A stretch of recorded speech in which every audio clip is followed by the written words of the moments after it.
ગુજરાતના બોટાદમાં દુષ્કર્મની ઘટના। 14 વર્ષીય કિશોરી પર દુષ્કર્મ,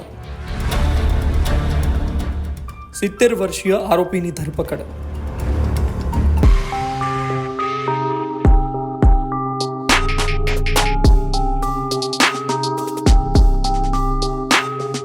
ગુજરાતના બોટાદ જિલ્લાના પાળિયાદ પોલીસ મથક વિસ્તારમાંથી માનવતાને હચમચાવી દેનાર એક અત્યંત કરુણ અને ગંભીર ઘટના સામે આવી છે। 70 વર્ષના એક નરાધમ વૃદ્ધે 14 વર્ષની માસૂમ સગીરા પર વારંવાર દુષ્કર્મ આચર્યું। સગીરાને પેટના ભાગમાં દુખાવો ઉપડતા સમગ્ર ભાંડો ફૂટ્યો। હોસ્પિટલમાં આ કિશોરીએ બાળકને જન્મ આપતા સમગ્ર પંથકમાં હાહાકાર મચી ગયો। બોટાદના અરજણભાઈ ખેડાભાઈ નામના વૃદ્ધે ગામની જ એક 14 વર્ષીય કિશોરીને હવસનો શિકાર બનાવ્યો। તેને મારી નાખવાની ધમકી આપી વારંવાર દુષ્કર્મ આચર્યું। પાળિયાદ પોલીસ સ્ટેશન ખાતે આજે પોક્સો તથા બીએનએસની વિવિધ કલમો હેઠળ ગુનો દાખલ કરવામાં આવ્યો છે।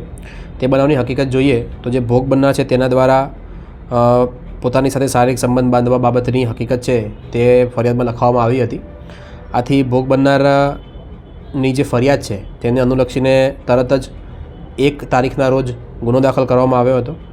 આ ગુનાના કામે જે આરોપી છે અરજણભાઈ ખોડાભાઈ તરગરા ગામના રહેવાસી છે તેમની અટક કરવામાં આવી છે તથા સાયન્ટિફિક પુરાવા મેળવવાની પ્રક્રિયા છે તે શરૂ છે અને આગળની તપાસ છે તે પાળિયાદ પોલીસ સ્ટેશન ચલાવી રહેલ છે। આ બાબતે ભોગ બનનાર છે તે સગીર વયની છે અને બાળકના જન્મ બાદ પોલીસ સ્ટેશન ખાતે આવેલ હોય તેથી તરત જ ગુનો દાખલ કરવામાં આવ્યો છે અને સત્ય હકીકત શું છે તે બાબતે પણ અમે તપાસ છે તે કરી રહ્યા છીએ। સગીરાના વાલીઓએ તારીખ 1 ડિસેમ્બર 2025ના રોજ પાળિયાદ પોલીસ મથકમાં 70 વર્ષીય આરોપી અરજણ ખોડાભાઈ ચાવડા વિરુદ્ધ દુષ્કર્મની ગંભીર ફરિયાદ નોંધાવી હતી।